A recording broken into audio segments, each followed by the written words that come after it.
Oke teman-teman, selamat datang di sesi bedah saham kita kali ini. Kita punya studi kasus yang super menarik, yaitu PT Modern Land Realty atau yang kodenya MDLN. Nah, ini adalah tipe saham yang sering disebut high risk, high reward. Jadi, yuk kita bedah bareng-bareng. Kita langsung ke pertanyaan utamanya ya. Coba bayangin, ada perusahaan properti, asetnya jelas, fisiknya ada, tapi harga sahamnya didiskon 79% dari nilai bukunya. Gila kan? Nah, ini dia teka-teki besar yang mau kita pecahkan sama-sama. Ini tuh sebuah golden opportunity atau malah value trap alias jebakan Batman. Biar nggak bingung, kita bakal investigasi kasus ini secara sistematis. Pertama, kita telusuri dulu akarnya, yaitu krisis utang yang pernah mereka alami. Terus, kita intip mesin pertumbuhan barunya. Abis itu, kita bongkar laba jumbo yang tiba-tiba muncul. Baru deh kita timbang-timbang valuasinya antara diskon dan risikonya. Dan terakhir, saya akan kasih contekan, sebuah checklist penting buat para investor. Oke, kita mulai investigasinya. Sebagai seorang analis, pertanyaan pertama yang harus muncul di kepala kita itu, kenapa nih saham bisa semurah ini? Dan jawabannya, ya ada di masa lalunya yang cukup kelam, yaitu krisis keuangan yang parah banget. Lihat deh timeline ini kayak nonton film bencana keuangan, tapi dalam mode fast forward. Cuma dalam waktu setahun loh, peringkat kredit MDLN itu terjun bebas, dari yang tadinya stabil sampai ke selective default. Ini benar-benar nunjukin betapa gawatnya masalah likuiditas yang mereka hadapi waktu itu. Terus, selective default itu apa sih? Nah, ini penting banget buat kita paham. Simpelnya gini, perusahaan ini gagal bayar salah satu utangnya, spesifiknya obligasi dalam dolar mereka, tapi mereka masih berusaha bayar utang-utang yang lain. Ini tuh udah sinyal lampu merah banget buat para investor. Tapi, di tengah kekacauan itu, mereka menemukan jalan keluar. Dan skalanya itu wow, gede banget.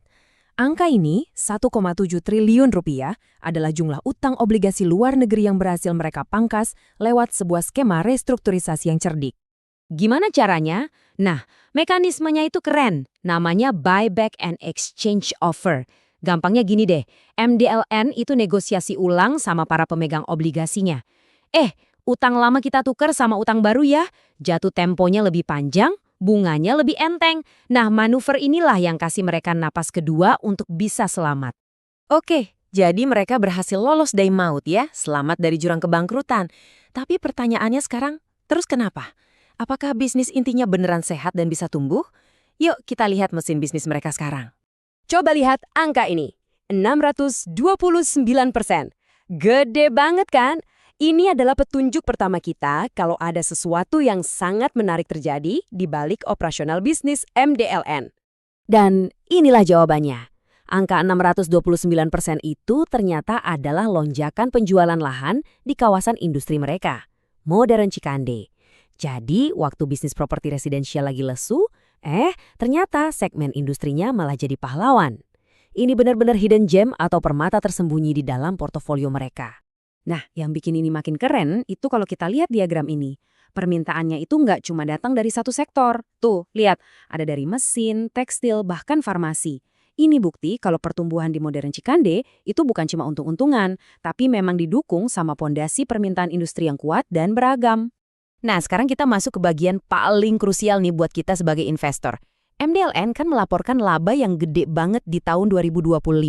Tugas kita sekarang adalah jadi detektif. Ini duit beneran datang dari mana?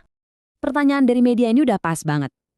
Di kuartal 1 2025, MDLN labanya 761 miliar. Duit dari mana? Ini benar-benar bikin pasar garu-garu kepala waktu itu. Kok bisa perusahaan yang kemarin hampir kolaps tiba-tiba untung segini gede? Misterius kan? Yuk kita pecahkan. Dan inilah jawabannya. Kelihatan jelas banget di grafik ini. Ini momen aha kita. Coba bandingin deh. Pendapatan usaha mereka selama setahun penuh itu angkanya hampir sama dengan keuntungan dari restrukturisasi utang yang cuma dicatat dalam satu kuartal. Kelihatan kan polanya? Jadi ini dia intinya teman-teman. Laba fantastis itu bukan dari jualan rumah atau kafling. Itu murni keuntungan akuntansi atau one-off gain istilah kerennya. Cuma kejadian sekali dan gak bakal terulang lagi. Nah, sebagai investor cerdas, kita harus bisa bedain mana laba dari operasional yang sehat dan mana laba di atas kertas. Oke, ceritanya udah mulai kebentuk ya. Ada krisis, ada penyelamatan, ada pertumbuhan di sektor industri, tapi ada juga laba akuntansi yang menipu. Sekarang waktunya kita jadi hakim. Kita timbang buktinya, diskon gila-gilaan ini sepadan nggak sama resikonya. Coba dia lihat data valuasi ini. Di atas kertas, MDLN ini kelihatan murah banget. Price to book ratio-nya cuma 0,19 kali. Jauh di bawah rata-rata sektor yang hampir 1 kali. Price to earnings ratio-nya juga rendah banget. Angka-angka ini tuh seolah-olah teriak, beli gue murah. Nah, ini dia rangkuman pertarungannya. Di satu sisi ada kubu bull yang optimis. Mereka lihat aset-aset bagus kayak JJC dan Modern Cikande yang didiskon 79%. Ini margin of safety yang tebel banget. Tapi di sisi lain ada kubu bear yang pesimis. Mereka lihat, jangan lupa, ini perusahaan pernah gagal bayar. Utangnya masih numpuk, labanya nggak jelas, dividen juga nggak ada. Ini bau-baunya value trap. Terus kita harus gimana dong? Nah, di sini saya nggak akan bilang beli atau jual. Bukan itu tujuannya.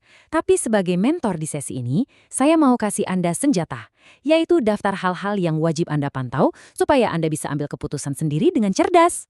Ini dia checklistnya. Simpan baik-baik. Selalu tanya, penjualan properti mereka beneran jalan nggak?